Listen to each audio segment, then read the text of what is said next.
वो कौन सी अदृश्य शक्ति है जो हमें सद्गुरु की उंगली पकड़ा देती है, या वो कौन सी ताकत है जो हमें भक्त के पूरे सद्गुरु तक पहुंचा देती है। वही संसार में अनगिनत जीवात्माएं हैं, पर वो परमात्मा हमें ही सद्गुरु तक क्यों पहुंचाता है? ऐसी अदृश्य शक्ति हमें ही क्यों वक़्त के पूरे सद्गुरु तक पहुंचाती है? कभी विचार किया है? भाई हम सभी एक ही जैसे तो हैं, लेकिन ये कृपा हम पे की गई है, तुम पे की गई है, तो भाई इसमें कोई रहस्य होगा। परमात्मा चाहता है कि हम अपने इस मनुष्य जन्म के उद्देश्य को सफल बना सकें, इसीलिए वो हमें परमात्मा सद्गुरु तक पहुंचाता है। उसे हम अदृश्य शक्ति क्यों कहते हैं? क्योंकि हमने परमात्मा को कभी देखा नहीं। वो निराकार है, वो चाहता है तभी हम उसकी भक्ति करते हैं, और हम इस 84 को हमेशा हमेशा के लिए पार कर जाते हैं। लेकिन उसने अब बहुत अच्छा साधन इस कलयुग में बनाया है हमें इस 84 को पार करने का, या उसकी भक्ति करने का। वो सिर्फ एक साधन और तरीका है, वक़्त के पूरे सतगुरु की संगति। गुरु अमरदास जी महाराज कहते हैं, हर साचे भावे सा पूजा होवे। हर साचे, वो हरि जब सच्चा हरि जब चाहता है, जब उसे भाता है, तभी हम उसकी पूजा कर सकते हैं, वरना नहीं। इसीलिए वो हमें वक़्त के पूरे सद्गुरु तक ले जाता है और उनकी सरलता से बड़ी सावधानी के साथ हमें उंगली पकड़ा देता है। और देख लो, हम भजन बंदगी करते हैं, नाम की कमाई करते हैं और खुश रहते हैं। चौथी पातशाही गुरु रामदास महाराज जी ने भी कहा है, आपे सतगुर आप हर आपे मेल मिलाए। उन्होंने उस निराकार परमात्मा को कहा है कि आप ही हरि हैं और आप ही सतगुरु हैं और आप ही हमें इनसे मिलाने वाले हैं। सब कुछ वो करता है, वो निराकार परमात्मा करता है, वो परमेश्वर करता है। उसी की रज़ा से हम उस परमात्मा यानी वक़्त के पूरे सद्गुरु तक पहुँचते हैं और वो हमें नाम की बख्शीश देते हैं, जिससे हम अपना जीवन सुधार सकते हैं।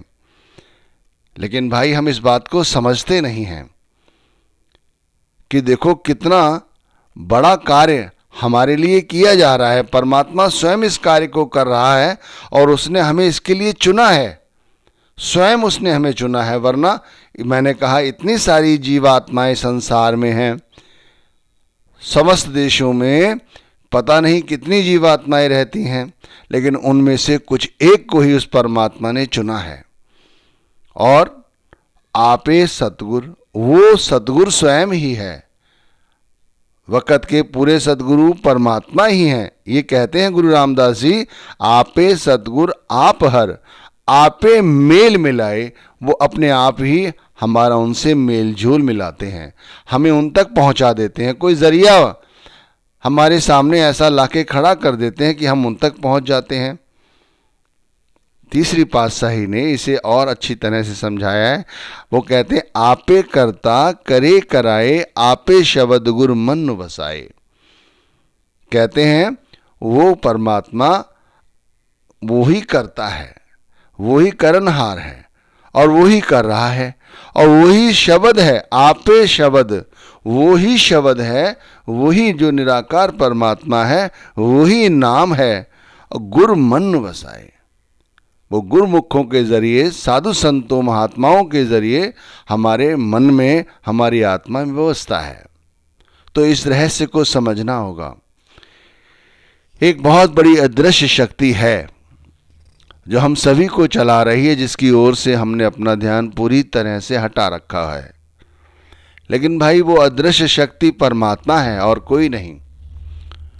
उस परमात्मा की नज़र से हम कहीं भी रहें, दूर नहीं जा सकते। वो हमारी हर चीज़ की ख्याल रखता है, चाहे हमारे इस जन्म के कर्मों के प्रभावों या पिछले जन्मों के। कुछ ना कुछ तो हमने से किया होता है जिससे परमात्मा हमें चुनता है। हमें चुनता है इसीलिए है, और लोगों को नहीं चुनता, वक़्त आने पे चुनता है।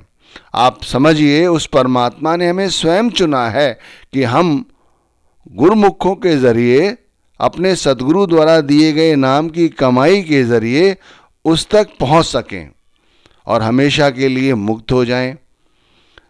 देखो, मुक्ति का मतलब आप लोग हमेशा ये समझते हैं कि हम मर जाएं, तो ये सपने की रोटी हुई। हकीकत ये समझिए कि जब हम गुरुमुख या अपने गुरु की उंगली पकड़ लेते हैं, उनके द्वारा दिए गए नाम की कमाई करते हैं और पूरी तरह से अपनी रूह उस नाम के साथ जोड़ लेते हैं, तो फिर हम इस दुनिया में जीते जी सुखी रहते हैं।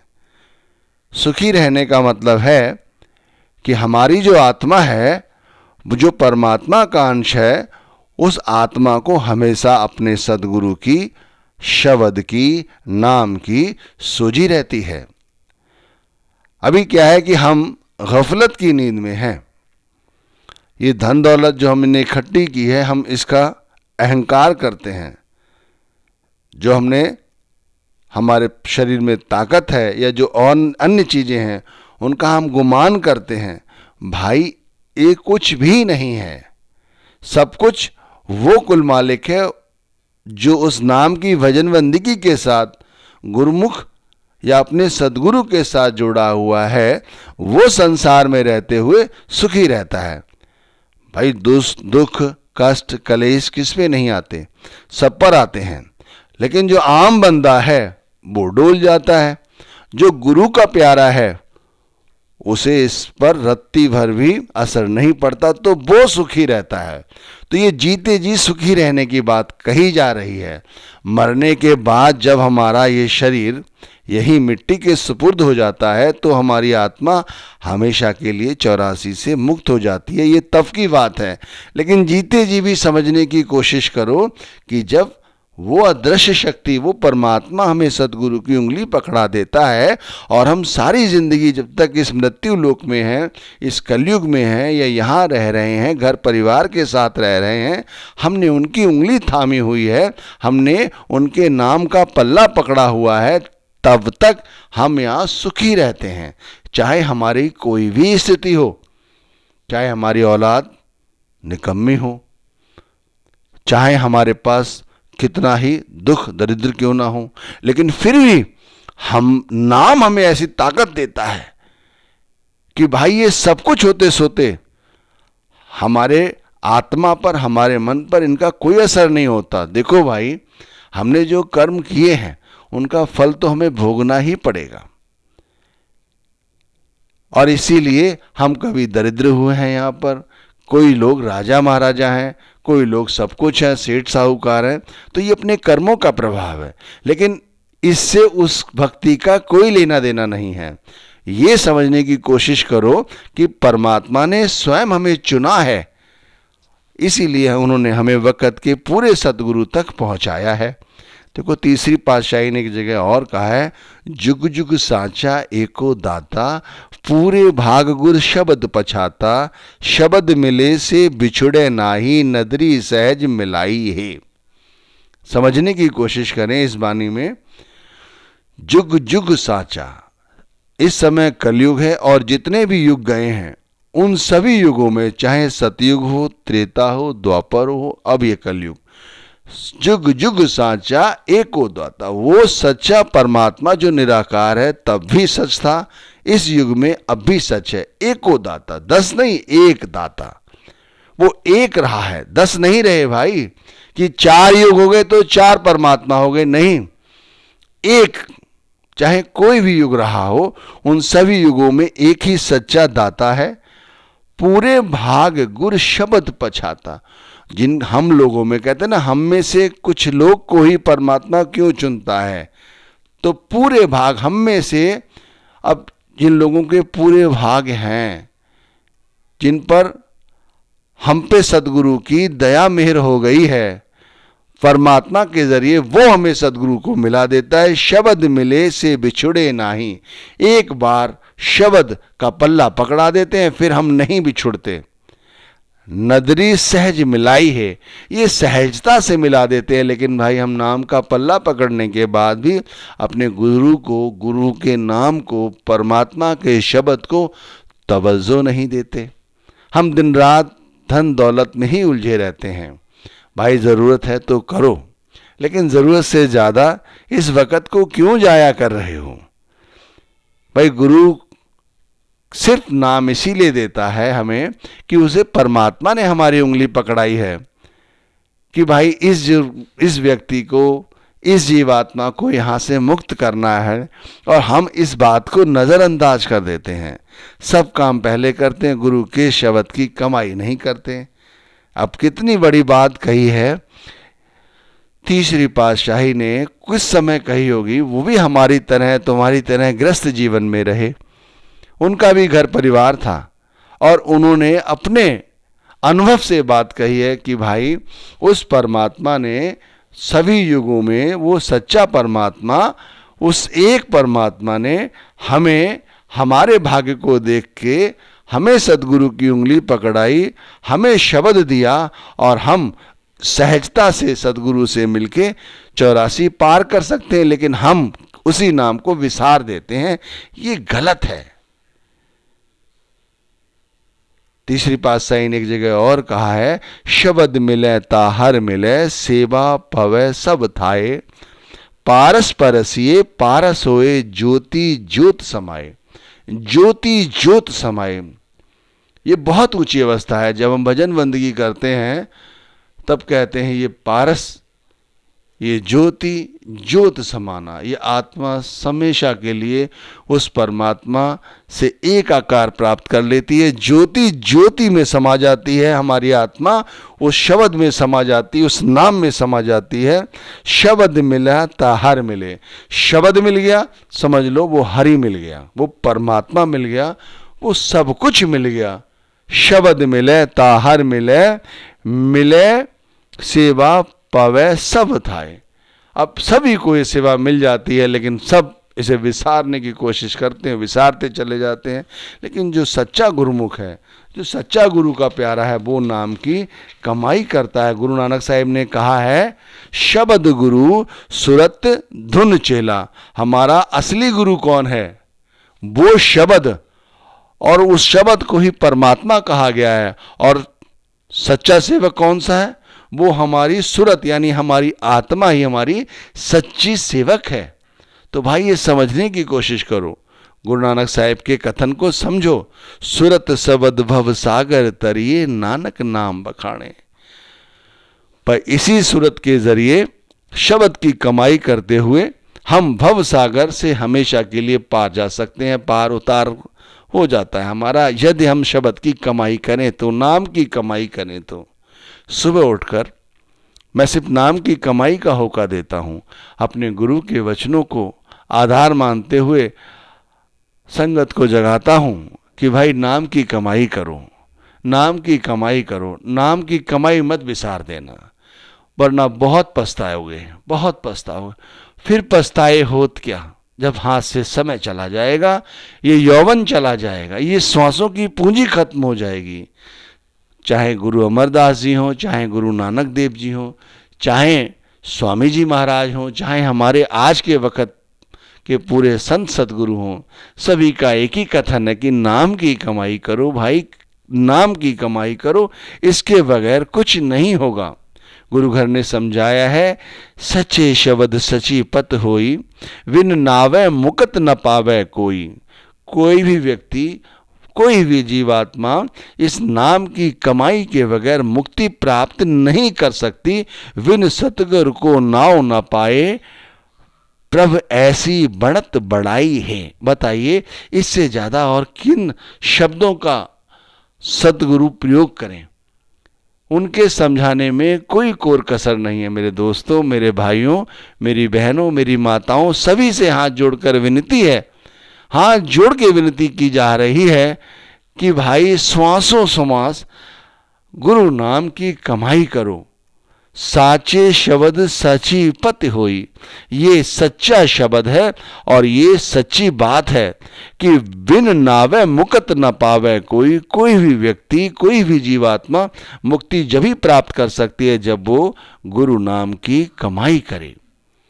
और भाई ध्यान रखना, शब्द या नाम से जब भी लिब जुड़ती है, जब भी हमारी आत्मा जुड़ती है, तो पूरे गुरुमुखों के जरिए जुड़ती है, अपने पूरे वक़्त के सदगुरु के ख्याल के साथ जुड़ने से ही जुड़ती है।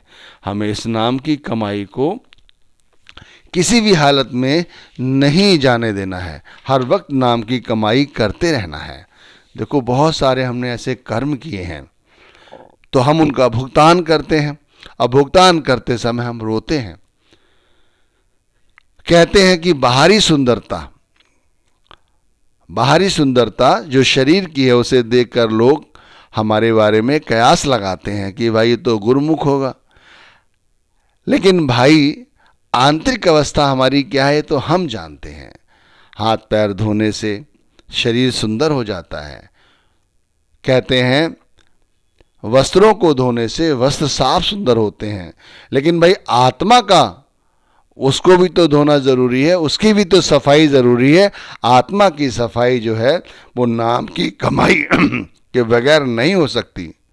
देखो, गुरु नानक देव जी महाराज ने एक जगह कहा है, भरिए हथ पैर तन देह, भरिए हथ पैर तन देह, पानी धोते उतरस खे, मूत पलीती कप्पड़ होए, दे साबुन लइये ओह धोए, भरिए मत पापा के संग, ओ धोबे नावे के रंग। अब कहने का मतलब है कि यदि हमारे हाथ पैर गंदे हैं, कीचड़ में सने हुए हैं, तो भाई इन्हें पानी से धो लो। पानी धोते उतरस खे, जैसे जैसे हम पानी से धोएंगे हमारे हाथ साफ हो जाएंगे, हमारा शरीर साफ हो जाएगा, हमारे पैर साफ हो जाएंगे। इसी तरह जो हमारे वस्त्र हैं जो गंदे हैं, मूत पलीती कप्पड़ होए, दे साबुन लइये ओए धोए, भाई उन साबुन ले लो, सर्फ ले लो और धो। और कहते हैं कपड़े भी साफ हो जाते हैं, इससे गंदगी दूर हो जाती है। भरिए मत पापा के संग, ओ धोबे नाभे के संग। कहते हैं लेकिन पापों का मैल केवल शब्द या नाम की कमाई द्वारा ही धुल सकता है, दूर हो सकता है। और ये अदृश्य शक्ति, वो परमात्मा जो निराकार है, उसने हमें चुना है, इसीलिए वक़्त के पूरे सद्गुरु तक हमें पहुंचाया है और हमें नाम की कमाई करने का होका दिया है। लेकिन हम इस बात को भूले हुए, हमें भूलने की ज़रूरत नहीं है, इसे विसारने की ज़रूरत नहीं है।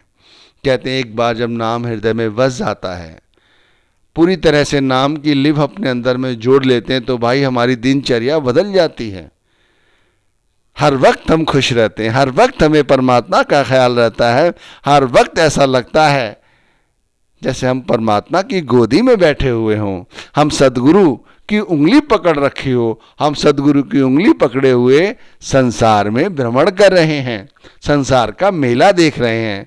उस मेले में कभी हमारे माता पिता हैं, उसी मेले में हमारा ये परिवार है, ये कारोबार है, ये देह है, सब कुछ है उस मेले का रंग। केवल गुरु के नाम की कमाई का पल्ला तो पकड़ कर देखो, जीवन बदल जाएगा। मैं कहता हूं जीवन 84 लाख योनियों से मुक्त हो जाएगा। कबीर साहब ने कहा है, जबहि नाम हृदय धरा भया पाप का नाश, मानो चिंगी आग की परी पुरानी घास। परी पुरानी घास, पता नहीं कितनी पुरानी घास हो, एक चिंगारी सारी घास को जलाकर भस्म कर देती है। इसी तरह जबहि नाम हृदय धरा, हमने जब भी अपने गुरु के नाम को, उस अदृश्य शक्ति ने, परमात्मा ने, सदगुरु को हमसे मिलाया, हमने उनकी उंगली पकड़ी, हमने नाम की कमाई शुरू की। जबहि नाम हृदय धरा भया पाप का नाश, सारे पाप जल के भस्म हो जाते हैं और हम सदा सदा के लिए अपने गुरु का अंगीकार कर लेते हैं। तो मैं आपसे सभी से हाथ जोड़कर विनती करता हूं कि नाम की कमाई करो।